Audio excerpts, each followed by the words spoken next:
Hi, I'm Bybreen and welcome back to another episode of Soul Stirring Astrology, where I give you my textured take on the world of astrology.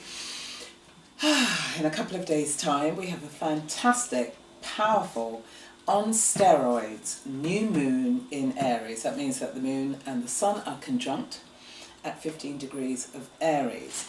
Now, this new moon and the pattern, the cosmic pattern that's playing out at the moment, really is presenting you with a conundrum. And the conundrum is really around you have multiple identities in which to choose from, and whichever one you choose is going to set the template for your future life.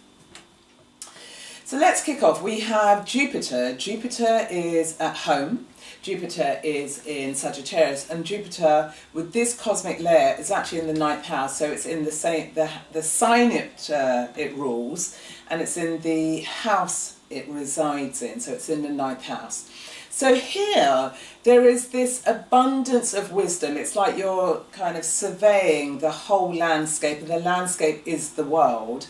And what you're doing is you're imbibing the wisdom and you're translating the wisdom. So you take a very expansive view in terms of knowledge and understanding. And so there's breadth as well as there is depth. However, Jupiter's placement here is forming a quincunx with the North Node in Cancer. And so, whereas Jupiter wants you to be expansive and worldly and full of wisdom, the North Node in Cancer really wants you to focus on the inner journey, but particularly around how you build your emotional foundation. And actually, it's your inner security that's going to bring about wisdom. And this inner security needs to be based on a vision that's your reality, not a fantasy, not a fiction. And the reason being is because the North Node is forming a trine with Mercury and Neptune. And so they're both in the sign of Pisces, which means that Neptune here is really in a powerful position. Mercury's in its detriment because it's opposing Virgo, the sign where it's the most powerful.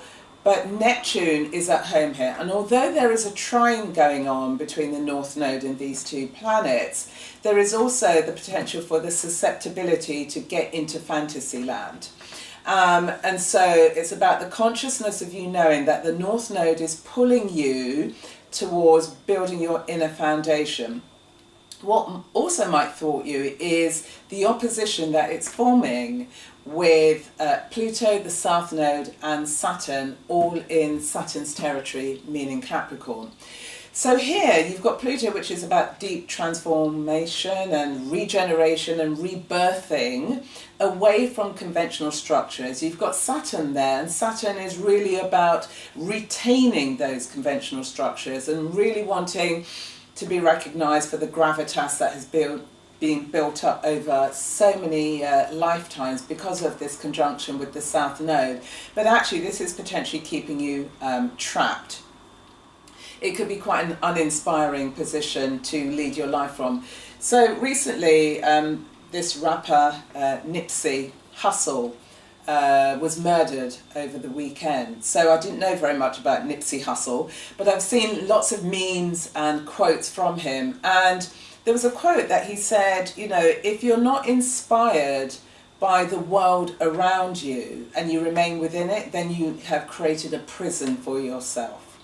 Now, with this South Node, Pluto and Saturn in Capricorn, in Saturn's home, you potentially could be creating a prison for yourself because you're not paying attention to where the North Node wants you to go, but also where Uranus currently is. Uranus is in Taurus, and here Uranus wants you to really revolutionize yourself based on the previous 7 years when Uranus was in Aries. And so that really was about breaking free and being yourself.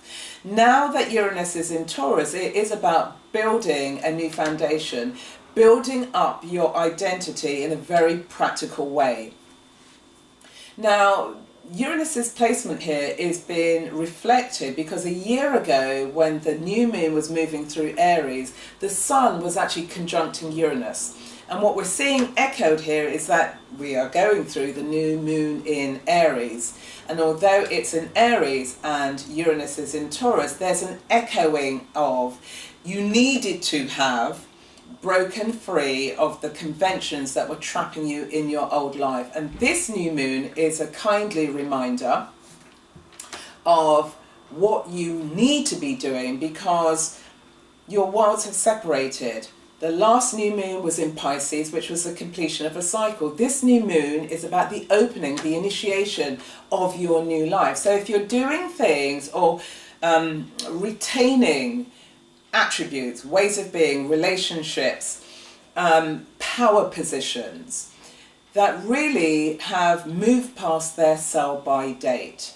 With Uranus in Taurus, it is about the innovation of self. With Pluto in Capricorn, it is about the regeneration of authority. And here you're being invited to reconsider, what does it mean for you, the use and misuse of power.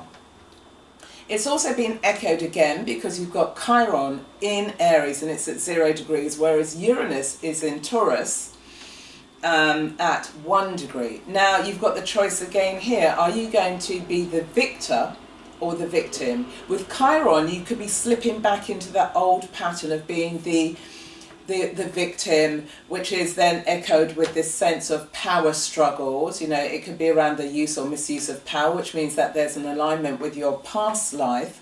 Or you could actually decide, I'm going to be the victor in my life and take the Uranian route, which is coupled with the North Node in Cancer. Now what can help you here is using Mars's position, because Mars is in Gemini, and Gemini is also about facts. It's about, you know, the gathering of information. What intelligence have you gathered about the life you've already lived? And using that intelligence in a way that's going to enable you to discern what the correct facts are that will help you build this emotional center, this emotional security, this emotional foundation, which is going to give you the ultimate power and the ultimate wisdom, which is reflected by the placement of Jupiter in Sagittarius in the 9th house. So there's lots to take on, lots to consider, but that's a way of breaking down what the cosmos is suggesting. And if you remain with the South Node energy, you're going to be trapped for the next complete cycle of your life. And the idea is to separate everything out. And once you've separated everything out, then you can enjoy the beauty of what you value, because Venus is exalted in Pisces, and this is about a spiritual valuation of oneself. So that's it, beautiful people. That brings me to the quote of the day, which is actually from one of my favourite philosophers, Ralph Waldo Emerson, and what he said is, life is a journey and not the destination. So that's it. If you've got any comments or queries, put them in the comment box below.